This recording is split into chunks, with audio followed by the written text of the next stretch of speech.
이 보증기간은 저는 사실 의미가 있다라고 생각을 하는 게, 실제로 이제 제가 수술을 너무 잘했다라고 생각해서 보철도 너무 깔끔하게 올라가고 환자분도 잘 관리하시는데, 정말 예기치 않게 저도 이제 한 자리에 13년이 있다 보니까 그런 상황들이 생겨요. 이가 깨진달지 뭘 잘못 드셔가지고 항암 치료를 받으시다가 그 항암제 들어간 기간에 잇몸 같은 게 확 나빠질 때 있거든요. 그럴 때 잇몸뼈가 확 주저앉는다든가, 옆에 치아가 안 좋아져서 그 치아 뿌리의 염증이 타고 임플란트로 간다든가, 너무 많은 변수가 있어요.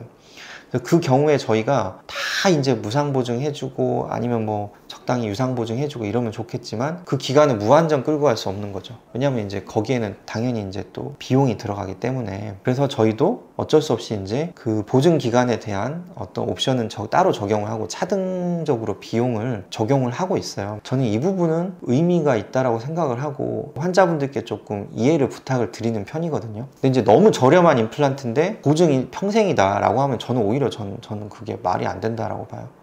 물론 그 치과가 뒷배가 든든하게 있어서 누가 돈을 계속 넣어준다 할지, 아니면 그 원장님이 정말 살신성의 정신으로 병원을 운영한다라고 하면 제가 할 말은 없지만, 제가 이제 긴 시간 치과를 운영해 본 바로는 그런 것들 새로 하려면 이제 기공이 새로 들어가기도 하고, 어떤 경우에는 뭐 안 좋아진 임플란트를 빼고 다시 식립을 한 수술을 해야 되기도 하고, 보통 그렇게 안 좋아진 임플란트 자리는 또 뼈 이식이 분명히 따라가는 게 되게 많아요. 뼈가 녹아 있으니까. 그럼 그 비용, 수술하는 어떤 노력, 이런 것들에 대해서 과연 우리가 어떻게 비용이 없이 이걸 할 수 있냐는 거죠. 그래서 그거를 우리가 조금 더 보증을 오래 해드릴 테니 비용을 조금 더 내세요 라고 하는 거는 이제 의미 있는 옵션이다 라고 저는 생각을 합니다.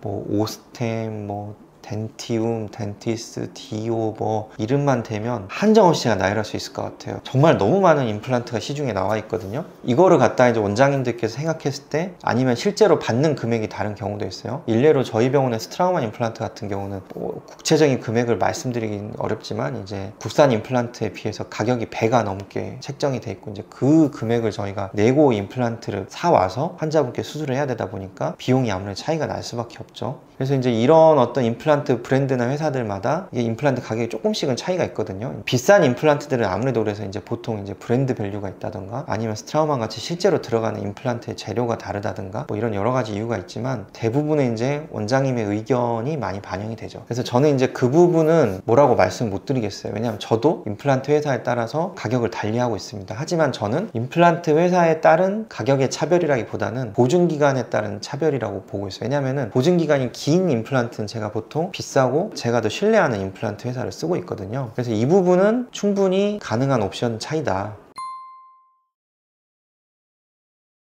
자, 그다음에 이제 마지막으로 요즘 들어서 이제 많이 보이는데, 이제 내비게이션 임플란트가 있습니다. 이 내비게이션 임플란트는 제가 정말 할 말이 많은 게, 저는 이제 내비게이션 임플란트를 정말 빨리 도입을 하고, 또 그것을 직접 만드는 과정을 치과에 도입을 가장 빠르게 한 원장 중에 하나예요, 우리나라에서. 그래서 이제 그것 때문에 강의도 많이 했고, 그거를 응용한 여러 가지 이제 임플란트 술식들을 많이 창의적으로 만들어서 이제 실제 환자분들께 적용하고, 그것들을 또 교육도 하고 하면서 제 나름의 이름을 많이 알렸죠.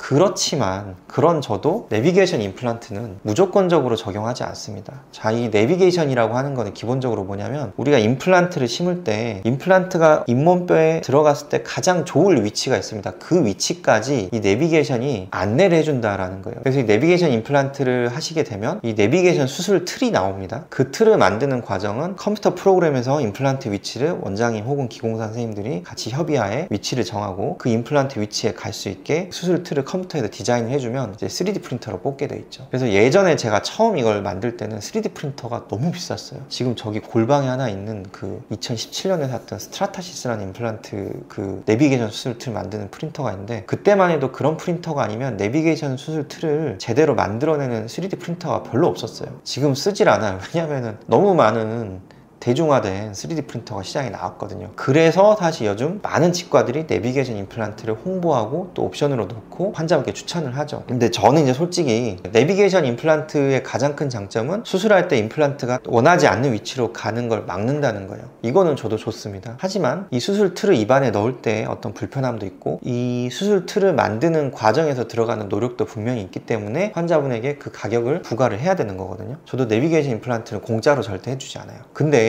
그렇다라고 하면 여러분들 운전하고 집을 가요. 직장에서 집을 가요. 그때 내비게이션 켜요? 안 켜죠. 왜냐하면 너무 익숙하잖아요. 마찬가지로 뼈가 너무 잘 아물었고 그래서 엑스레이나 CT를 찍어봤을 때 이 임플란트를 넣을 수 있는 자리가 충분해요. 그리고 또 원장님의 수술 실력이 어느 정도 돼서 야, 이 정도는, 예를 들어서 이 하나 빠져서 없는 자리 같은 경우는 옆에 치아들이 다 같이 있거든요. 그러면 그 치아하고 적당한 간격을 유지하고 그냥 위치를 딱 맞춰서 그냥 임플란트를 하면 되거든요. 자, 그런 경우에도 과연 내비게이션이 필요하냐는 거죠. 저의 경우는 그럴 때는 내비게이션을 하지 않습니다. 제가 내비게이션 수술을 하는 경우는요, 정말 치아가 하나도 없으신 분들 같은 경우, 그런 경우에는 이 내비게이션 수술을 이용하면은 임시보철을 굉장히 빠르게 만드는 토대를 만들 수가 있거든요. 제가 미리 임플란트 위치를 정한 다음에 그 임플란트 위치에 맞는 치아까지 직접 컴퓨터로 미리 그림을 그려놓습니다. 그런 다음에 내비게이션 수술이 끝나면 그렇게 해서 만든 임시보철을 3D 프린터로 만들어서 이제 체결을 하죠. 이런 경우에는 의미가 있다라고 봐요. 근데 맨날 심는 뭐 아주 쉬운 간단한 내비게이션 없어도 임플란트 위치가 크게, 물론 약간의 오차는 있겠죠. 제가 딱 눈으로 봤을 때 나 여기 심고 싶다라고 했을 때, 제가 실제로 심었을 때 100% 똑같진 않겠죠. 하지만 약간의 오차는 있겠지만 그 오차가 크게 의미가 없는 그런 쉬운 임플란트의 경우에는 저는 내비게이션 수술이 감이 왔을 때 크게 필요 없다라고 말씀을 드리고 싶어요. 하지만 내비게이션 수술이 필요한 경우는 아까 말씀드렸던 어떤 내비게이션 수술 기반의 디지털 임시보철이라든가 원데이 보철 이런 거를 하고 싶을 때, 임플란트 보철 하고 싶을 때가 있을 것 같고, 또 어떨 때는 뼈가 너무 얇을 때 좀 불안해요. 그럴 때는 이 위치에 살짝만 벗어나도 이제 임플란트가 뼈 밖으로 나가버리면 큰일이 나거든요.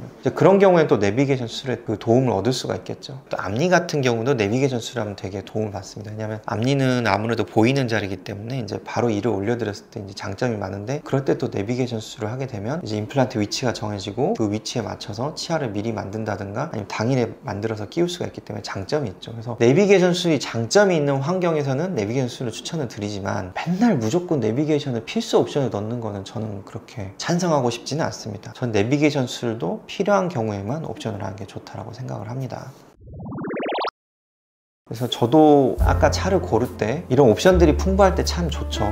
내비게이션도 아까 말씀드렸지만 필요 없는 경우도 있지만 있어서 나쁜 건 아니고, 뭐 뼈 이식도 임플란트 수술을 하다 보면은 어떨 때는 내가 예기치 않게 뼈를 넣어야 되는 경우도 있기 때문에, 아까도 말씀드린 환자분들한테 수술 끝나고 뼈 이식했습니다 라고 뒤늦게 말씀드리는 경우도 있고, 그럴 때 환자분이 싫어한다고 했죠. 그래서 저도 고민이 많이 되기 때문에 임플란트를 하나 만들었어요. 그럼 모든 옵션이 그 풀옵션처럼 들어가 있는 정말 좋은 임플란트라고 해놨는데요, 이제 크게 가격 차이가 나지 않으면서 이제 그런 좋은 옵션들, 여기에 뭐 진정치료까지 같이 포함을 해서 가격을 매겨놨고, 이거를 선택을 하시면은 아주 특별한 큰 뼈 이식이 추가되는 경우가 아니면 이제 추가 비용은 걱정 안 하시고 이제 임플란트를 할 수 있게 저희가 준비를 했거든요. 그래서 좋은 임플란트 옵션들은 다 넣어서 그냥 임플란트만 하는 게 아니고, 옵션이 다 들어가 풀옵션 차를 뽑듯이 풀옵션 임플란트를 하고 싶은 분들, 그런 분들이 이 임플란트를 추천을 드리고요. 혹시라도 임플란트 옵션에 대한 그런 궁금증이 오늘 시간으로 해소가 되셨기를 바랍니다. 오늘은 여기까지 임플란트 옵션에 대한 이야기를 한번 해봤습니다. 치덕후TV 미래의치과 대표원장 이재민이었습니다. 감사합니다.